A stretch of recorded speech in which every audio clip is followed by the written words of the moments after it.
Sexta palavra: tudo está consumado.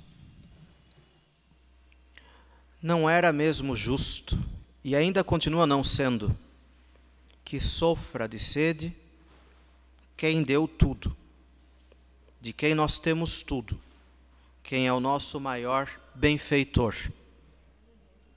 A proximidade da morte pode provocar na gente um exame de consciência muito apurado. Quando Deus concede a uma pessoa a graça, o favor de se prepararem para a morte com muito tempo, essas pessoas também têm a chance de pedir perdão por um punhado de coisas. É como se elas quisessem ter tido uma vida diferente da que levaram. Às vezes a saudade de certas ocasiões que deixaram passar batida, como dizem as pessoas, como diz o povo, essa saudade provoca uma dor lancinante. Eu gostaria tanto de uma última vez encontrar a porta de uma igreja aberta para rezar um pouco junto do sacrário. Eu gostaria uma última vez de rezar uma Ave Maria.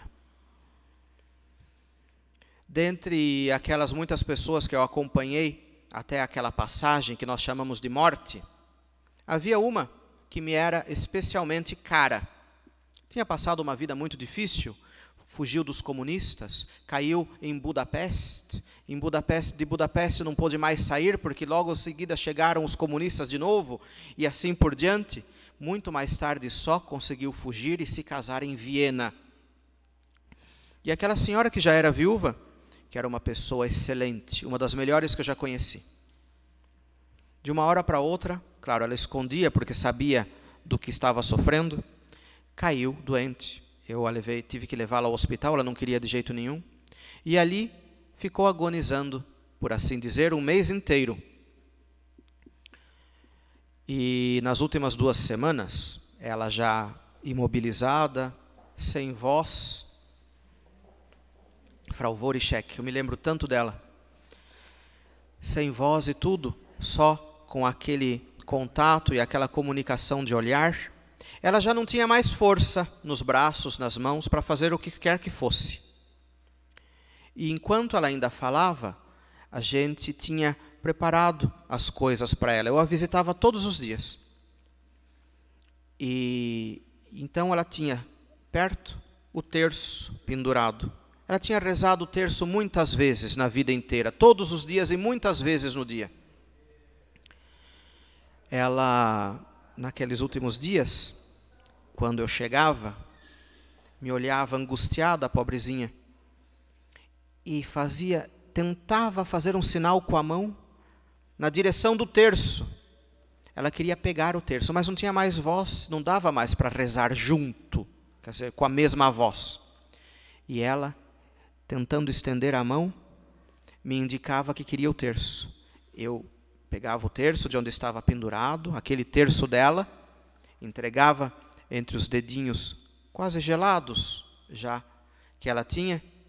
Ela tentava segurar o terço, mas não conseguia. E todas as vezes que o terço caía, isso aconteceu por muitos dias. Quando ela via que, apesar do esforço, ela não conseguia mais contar nem uma Ave Maria com o terço, ela chorava. Corriam umas lagriminhas doloridas daqueles olhinhos, que logo depois de poucos dias, se fecharam. Nosso Senhor pôde dizer que tinha feito tudo o que deveria ter feito. Seria uma coisa tão boa que no nosso caso também fosse assim. Que a gente, se nós não tivéssemos a desgraça, mas que digo eu, morte repentina não é uma desgraça. Só é uma desgraça quando a gente vive longe de Deus e morre em pecado mortal, porque senão morte é a morte. Mas não é uma coisa que a gente deseje.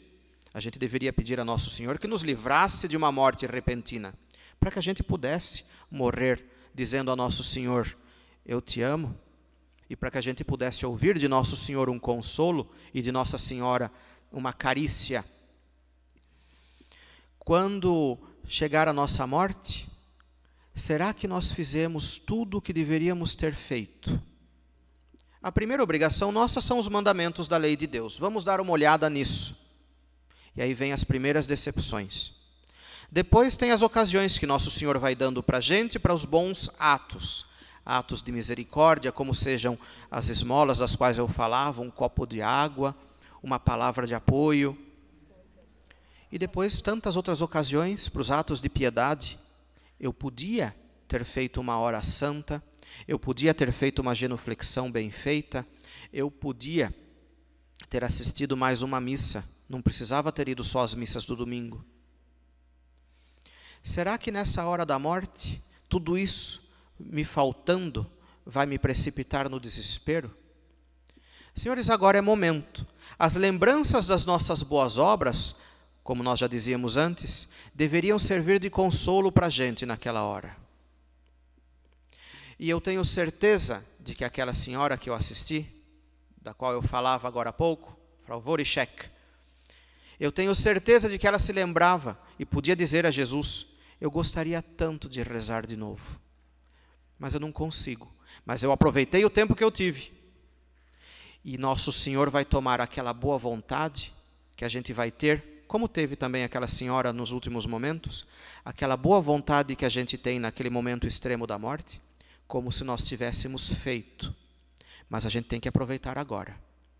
Senhores, a morte é uma coisa séria. Mas a morte, para quem é filho de Deus, é só uma porta. O bonito da vida começa depois. E é lá que Jesus nos espera. E Ele prepara todas as ajudas para que a gente tenha uma passagem tranquila. Quem vive com Deus não tem medo dessas coisas, porque tudo concorre para o bem daqueles que amam a Deus com o coração sincero.